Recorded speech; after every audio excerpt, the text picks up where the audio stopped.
Hello there everyone, एक बार फिर से आपको स्वागत है Maharshi Dayanand computer training institute के द नॉलेज हब चैनल में। जैसा कि पिछली वीडियो में मैंने आपको फर्स्ट टर्मिनोलॉजी के बारे में बताया था, उसमें ट्रेड आपने सीखा, प्रोफेशन क्या होता है, बिजनेस क्या होते हैं, owners, capitals, drawings, goods, purchase and sale क्या होते हैं, परचेज रिटर्न और सेल रिटर्न क्या होता है। तो आज की इस वीडियो में हम पढ़ने वाले हैं टर्मिनोलॉजी के सेकेंड पार्ट को।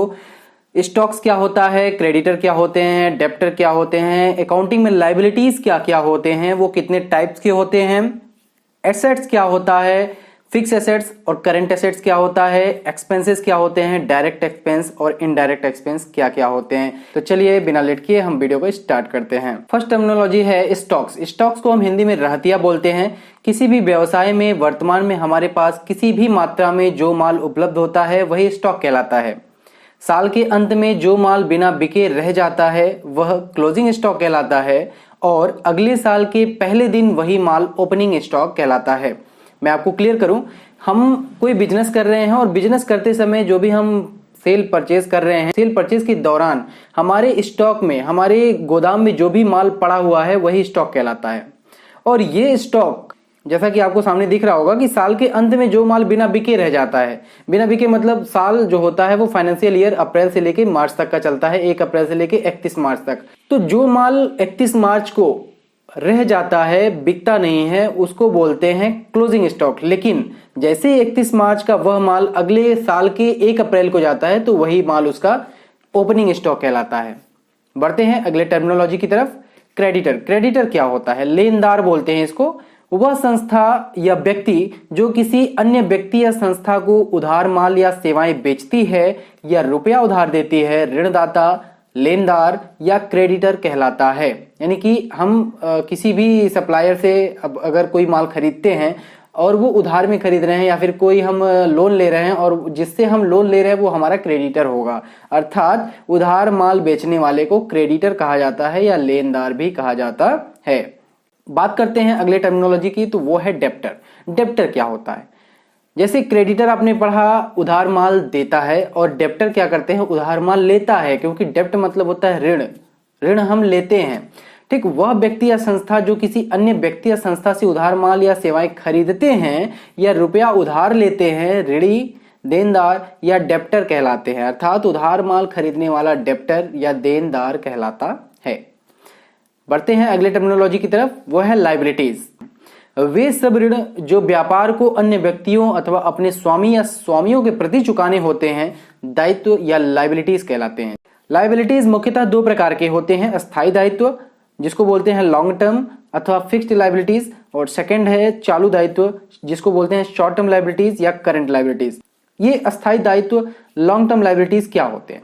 ये वे लायबिलिटीज होते हैं जो 1 साल से ज्यादा समय के बाद या व्यापार समाप्ति पर चुकाने होते हैं। अस्थायी दायित्व या लॉन्ग टर्म या फिक्स्ड लायबिलिटीज कहलाते हैं। उदाहरण के लिए जैसा कि आपके सामने लिखा हुआ है, श्याम यदि 2 साल के उधार पर फर्नीचर लेता है तो यह उसके लिए लॉन्ग टर्म लायबिलिटीज होती है, क्योंकि ये 1 साल के अंदर नहीं चुकाना उसको, वो चुकाना है उस पैसे को 2 साल के अंदर। तो लॉन्ग टर्म लायबिलिटीज हो गई, फिक्स्ड लायबिलिटीज कहलाती है। लेकिन अगर चालू दायित्व की तो ये क्या होता है? इसको हम शॉर्ट टर्म लायबिलिटीज या करंट लायबिलिटीज भी बोलते हैं। ये वे लायबिलिटीज होते हैं जो 1 साल या 1 साल के कम समय में ही चुकाना होता है। जैसे आपको अपने क्रेडिटर को 1 साल के अंदर पैसा चुकाना हो तो ये हमारी शॉर्ट टर्म लायबिलिटीज कहलाती है। जैसे अभी आपने कोई सामान परचेज किया, उस परचेजिंग का जो आपको बिल पेमेंट करना है वो 6 महीने के अंदर, साल भर के अंदर या फिर 4 महीने के अंदर, जो भी आपको पेमेंट करना हो, लेकिन साल भर के अंदर ही होना चाहिए, तो वो कहलाती है शॉर्ट टर्म लायबिलिटीज या फिर करंट लायबिलिटीज कहलाती है। बट जो लायबिलिटीज जो भी आपने पेमेंट करना है वो 1 साल से ऊपर या 2 साल 4 साल के लिए जो भी आप लोनिंग लेते हैं, 2 साल 4 साल के लिए लोन लेते हैं, वो एक लॉन्ग टर्म लायबिलिटीज होती है आपके लिए। एसेट्स। एसेट्स क्या होता है? एसेट्स को हम संपत्ति बोलते हैं। व्यापार की समस्त वस्तुएं जो व्यापार का संचालन में सहायक होती हैं संपत्ति कहलाती हैं, एसेट्स कहलाती हैं। कोई भी व्यक्ति जब कोई बिजनेस करता है तो उसमें लगे स्टॉक्स, उसमें लगे फर्नीचर, उसमें बिल्डिंग्स, जो भी सारी चीजें हैं वे संपत्ति कहलाती हैं जो उसकी व्यवसाय में सहायता दे रही हैं। जैसे संपत्ति 2 प्रकार की होती है, अस्थायी अथवा अचल संपत्ति जिसको फिक्स एसेट्स बोलते हैं, दूसरा है चल अथवा अस्थायी संपत्ति जिसको बोलते हैं करंट एसेट्स। जानते हैं अस्थायी संपत्ति क्या होती है? वे वस्तुएं जो व्यापार को चलाने के लिए अस्थायी रूप से खरीदी जाती हैं और जिन्हें बेचने के लिए नहीं खरीदा जाता और जिनका उपयोग बार बार किया जा सकता है, अचल संपत्ति या फिक्स एसेट्स कहलाती हैं। जैसे ऐसी संपत्तियां व्यापार की आय बढ़ाने में मदद करती हैं, जैसे बिल्डिंग हो गया, भवन को कोई भी व्यक्ति एक बार खरीदता है और उसके बाद जब बिजनेस स्टार्ट करता है तो बार बार बिल्डिंग नहीं खरीदता कि अपनी कंपनी अपना फर्म यहाँ पे शिफ्ट किया, दूसरा बिल्डिंग खरीदा तो वहां पे शिफ्ट कर दिया। तो ये क्या होता है, ये फिक्स्ड एसेट्स कहलाते हैं। मशीनें जो होती हैं वो भी फिक्स एसेट्स के अंतर्गत आती हैं।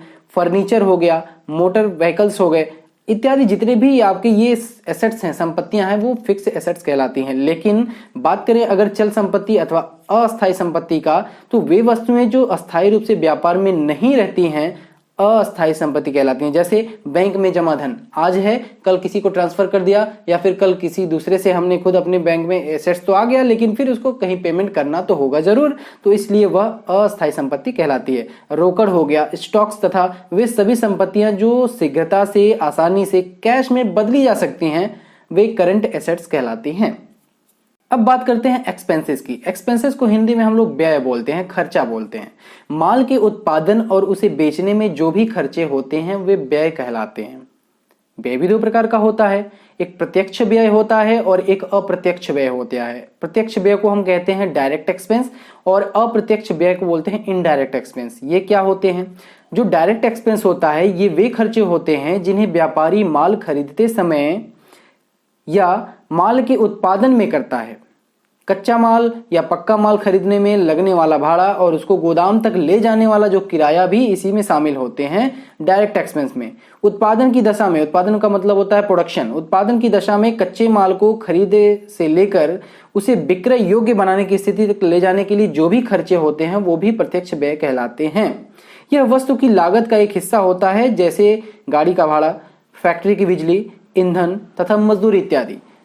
जैसे कि मैंने आपको बोला कि कच्चा माल या पक्का माल खरीदने में लगने वाला भाड़ा हो, तो कच्चा माल पक्का माल का मतलब हो गया कि कच्चा माल का मतलब रॉ मटेरियल, पक्के माल का मतलब फिनिश गुड्स।